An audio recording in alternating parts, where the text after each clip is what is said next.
नमस्कार सभी को। दोस्तों, जिस तरीके से यूजीसी के कानूनों को लेके पूरे देश में विवाद छिड़ा हुआ है, लोग जगह जगह पे प्रोटेस्ट कर रहे हैं और खास तौर पे ये प्रोटेस्ट करने वाले वो लोग हैं जो बीजेपी के कोर वोटर माने जाते हैं, बीजेपी के कट्टर समर्थक जो कहते हैं कि आएंगे तो मोदी जी ही, भले दुनिया तिल से ताड़ हो जाए। वो आज यूजीसी के कानून को लेके मोदी जी के पोस्टर जला रहे हैं, उनके खिलाफ नारेबाजी कर रहे हैं। हाँ, ये अलग बात है कि अगर ये नारेबाजी अभी तक जेएनयू में हो रही होती तो उन लोगों को, पूरी यूनिवर्सिटी को देशद्रोहियों का सर्टिफिकेट दे दिया गया होता। लेकिन आज सरकार इस मामले पे चुप है। लेकिन इस विरोध का करंट जब तक दिल्ली में बैठे सत्ता के लोगों तक पहुंचता, उससे पहले ही सुप्रीम कोर्ट ने उसका फ्यूज निकाल दिया। 29 जनवरी को यानी आज के दिन सुप्रीम कोर्ट ने फिलहाल के लिए यूजीसी के नए विवादित कानून पे रोक लगा दी है। Chief justice of India Suryakant और जस्टिस जोय माल्या बागची की बेंच ने यूजीसी के इन नियमों को वेग यानी कि अस्पष्ट करार देते हुए कहा है कि अगर आज कोर्ट इसमें हस्तक्षेप नहीं करेगा तो ये आने वाले समय में बहुत खतरनाक इसके प्रभाव हो सकते हैं। कोर्ट ने यहां तक पूछ लिया कि क्या अब हम आजादी के 75 साल के बाद वापस से पीछे की ओर जा रहे हैं। तो आज की इस वीडियो में सुप्रीम कोर्ट ने एग्जैक्टली कहा क्या है, यूजीसी कानून था क्या, इसको हम आसान भाषा में समझने की कोशिश करेंगे। इसका इतना विरोध क्यों हो रहा है और सुप्रीम कोर्ट को क्यों लग रहा है कि कास्टलेस सोसाइटी यानी कि जाति विहीन समाज का जो सपना है वो खतरे में है। क्या है पूरा मामला, आइए सब कुछ आसान भाषा में समझते हैं। लेकिन सबसे पहले आप कहानी की शुरुआत समझिए। 13 जनवरी 2026 को यूजीसी क्या है, यूनिवर्सिटी ग्रांट कमीशन, जो बेसिकली सारी यूनिवर्सिटियों का हेड होता है, उनको रन करता है, पैसा देता है, सैंक्शन करता है, उन पे रोक लगाता है, सारी चीजें यूजीसी करता है। जैसे शेयर मार्केट का हेड सेबी होता है ना, या बैंकों का हेड आरबीआई होता है, उसी तरीके से देश भर में जो भी यूनिवर्सिटीज हैं उनका हेड कौन है, उनको मॉनिटर कौन करता है, यूजीसी। तो इसने एक नया नोटिफिकेशन जारी किया जिसका नाम था UGC promotion of equity in higher education institution regulation 2026। इस नियम को 2012 के पुराने नियमों को बदलने के लिए लाया गया था। यूजीसी का कहना था कि पिछले कुछ सालों में यूनिवर्सिटीज के कैंपस के अंदर जातिगत या जात को लेकर भेदभाव की घटनाएं लगातार तेजी से बढ़ रही हैं। यूजीसी के ही आंकड़ों के अनुसार पिछले 5 सालों में ऐसी शिकायतों में 118% की भारी वृद्धि देखी गई है। 2019-20 में जहां केवल 173 शिकायतें आई थी, वहीं 2023-24 में इनकी संख्या बढ़ के 378 से ज्यादा हो गई। अब कानून लाने का मंशा तो साफ था कि जातिगत जो डिस्क्रिमिनेशन है उसको खत्म किया जाए, जाति के नाम पे यूनिवर्सिटीज के अंदर भी कोई भेदभाव ना हो। लेकिन इस नियम के सामने आते ही दिल्ली से लेकर चेन्नई तक के कैंपस में इसका विरोध होना शुरू हो गया। आरोप ये लगाया गया कि इन नियमों की भाषा ऐसी है जिससे किसी भी जनरल कैटेगरी के छात्र या प्रोफेसर को बिना किसी ठोस सबूत के फंसाया जा सकता है। मामला सुप्रीम कोर्ट पहुंचा और आज कोर्ट ने इसे अभियंस में यानी कि स्थगित कर दिया है। अभी इसको फिलहाल के लिए इसको रोक दिया है। अब सुप्रीम कोर्ट ने इसको क्यों रोका है, क्यों स्थगित किया है, ये जानने से पहले आप ये बात तो समझिए कि जब 2012 का नियम मौजूद था तो 2026 में नए रेगुलेशंस लाने की जरूरत क्यों पड़ी।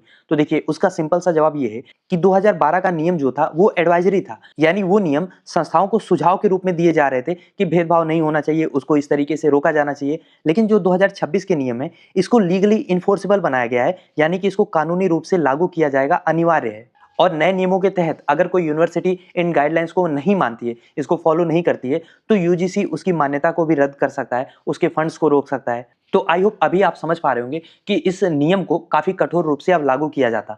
2012 के नियमों में भेदभाव की परिभाषा भी बहुत व्यापक थी, लेकिन 2026 के नियमों में रेगुलेशन 3C जाति आधारित भेदभाव को विशेष रूप से एससी, एसटी और ओबीसी के खिलाफ होने वाले भेदभाव तक सीमित कर दिया गया है। और खास तौर पे इसी पॉइंट को लेकर पूरा विवाद भी शुरू हुआ है, क्योंकि जो इसका विरोध कर रहे हैं उनका लॉजिक ये है कि दरअसल ये परिभाषा ही अपने आप में एक्सक्लूसिव है, यानी कि अगर किसी जनरल कैटेगरी के छात्र के साथ उसकी जाति की वजह से कोई भेदभाव होता है तो उसे इन नियमों के तहत कोई सुरक्षा नहीं मिलेगी। इस नियम में ऑलरेडी ये चीज मानी गई है कि जो भेदभाव होता है वो एससी, एसटी, ओबीसी वर्ग के साथ ही होगा, जनरल के साथ ऐसा भेदभाव नहीं होता। वैसे मेरा मानना तो ये है कि इसमें मुस्लिमों को, अल्पसंख्यक को, क्रिश्चियंस को, बुद्धिस्ट को, सबको शामिल करना चाहिए था, क्योंकि चाहे वो कश्मीरी मुसलमान हो या फिर हमारे नॉर्थ ईस्ट का कोई लड़का हो, उनके साथ भेदभाव, मारपीट, यहाँ तक कि उनकी जान लेने की भी घटनाएं सामने आ चुकी हैं। तो यूनिवर्सिटी को परिभाषा इतनी व्यापक तो करनी ही चाहिए थी, मामला केवल जाति तक रखने की जरूरत नहीं थी। खैर, नियमों को आगे जो लागू करने का स्ट्रक्चर था वो भी ऐसा लग रहा है कि किसी स्पाई मूवी की यूनिवर्स से बहुत ज्यादा इंस्पायर है,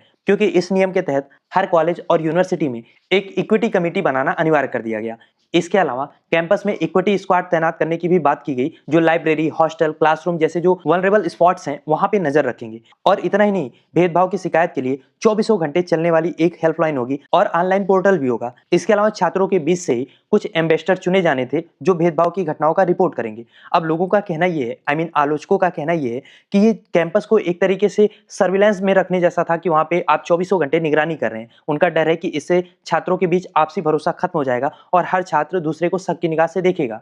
और मामला जब सुप्रीम कोर्ट पहुंचा, सुप्रीम कोर्ट में जब सुनवाई हुई तो माहौल वहां पे भी काफी गंभीर था। जस्टिस जयमाला बागची ने एक बहुत ही इंपॉर्टेंट सवाल उठाया कि अगर 2012 के नियम अधिक इंक्लूसिव थे, मतलब अपने आप में हर वर्ग को समावेशित करते थे और सभी प्रकार के भेदभाव को कवर करते थे, तो अब हम पीछे क्यों जा रहे हैं। कोर्ट ने विशेष रूप से रेगुलेशन 3(1)(c) पर आपत्ति जताई। कोर्ट का भी मानना है कि भेदभाव किसी के साथ भी हो सकता है, इसे सिर्फ कुछ समुदाय तक सीमित रखना आर्टिकल 14 और आर्टिकल 15 के सिद्धांतों के खिलाफ हो सकता है। सीजीआई सूर्यकांत ने एक और बड़ी बात कही, उन्होंने कहा कि ईश्वर के लिए इसे अलग हॉस्टल या वार्ड की संभावना को मत पैदा कीजिए, हम एक जाति विहीन यानी कि कास्टलेस समाज का लक्ष्य रखते हैं। कोर्ट ने चेतावनी दी कि ये नियम समाज में खतरनाक प्रभाव डाल सकते हैं और अराजक तत्वों द्वारा इनका दुरुपयोग किया जा सकता है। तो ये तो मैंने आपको बताया एक पहलू, लेकिन हर सिक्के का दूसरा पहलू भी होता है, हमें वो भी जानना चाहिए। देखिए, हम राजनीति की बात यहाँ पे नहीं करेंगे, हम टू द पॉइंट चलते हैं। यूजीसी ने नियम हवा में नहीं बनाए थे, इसके पीछे कई दर्दनाक घटनाओं का सच छिपा हुआ है। आपको याद होगा शायद रोहित वेमुला और डॉक्टर पायल ताडवी का मामला। इन घटनाओं ने देश को हिला दिया था और हायर एजुकेशनल इंस्टीट्यूशन में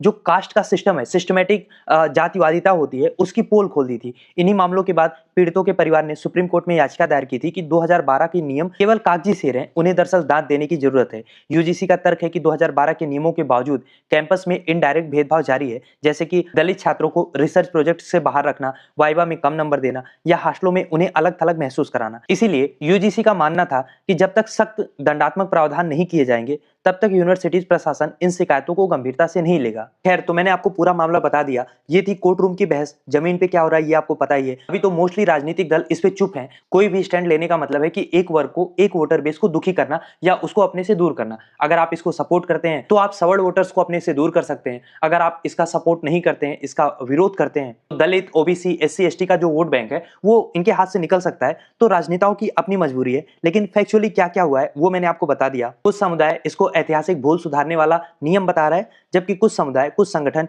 इसको रिवर्स डिस्क्रिमिनेशन का नाम दे रहे हैं। तो बेसिकली समाज के भीतर इसको लेके गहरी वैचारिक दरार है। अगर हम कोर्ट के सुनवाई के हिसाब से ही समझने की कोशिश करें तो देखिए, कोर्ट ने अपनी सुनवाई के दौरान अमेरिका का उदाहरण दिया। कोर्ट ने कहा कि हमें उस स्थिति में नहीं जानना है जहां पे अमेरिका की तरह सेग्रीगेटेड स्कूल, यानी कि कालों के लिए अलग स्कूल, गोरों के लिए अलग स्कूल, ऐसा हालत हमारे यहाँ नहीं होना चाहिए। भारत की एकता का प्रतिबिंब हमारे संस्थाओं में, यूनिवर्सिटीज में भी दिखना चाहिए। सुप्रीम कोर्ट ने यह भी नोट किया कि नए नियमों में कई इंपॉर्टेंट पहलुओं को नजरअंदाज किया गया है। जैसे कि कोर्ट ने पूछा कि अगर 2012 के नियमों में रैगिंग और भेदभाव के बीच में एक संबंध था तो नए नियमों में इसको हटा क्यों दिया गया। इसके अलावा क्या होगा अगर एक राज्य का छात्र दूसरे राज्य में जाकर अपनी जो रीजनल आइडेंटिटी है उसकी वजह से उसको डिस्क्रिमिनेशन फेस करना होता है। मैं आपको बता नहीं रहा था कि जैसे कश्मीरी छात्र हो गए या फिर नॉर्थ ईस्ट के छात्र हो गए या बौद्ध हो गए, ईसाई हो गए, इनके साथ अगर मान लीजिए डिस्क्रिमिनेशन हो रहा है तो इसको क्यों नहीं कवर किया गया है। और जिनको इस नियम के अंदर कवर किया गया है, यानी कि एससी, एसटी और ओबीसी, इनके अंदर भी तो जातियों का उपवर्गीकरण होता है। तो क्या उन बारीकियों को इन नियमों के अंदर कवर किया गया है? ऐसे बहुत सारे सवाल थे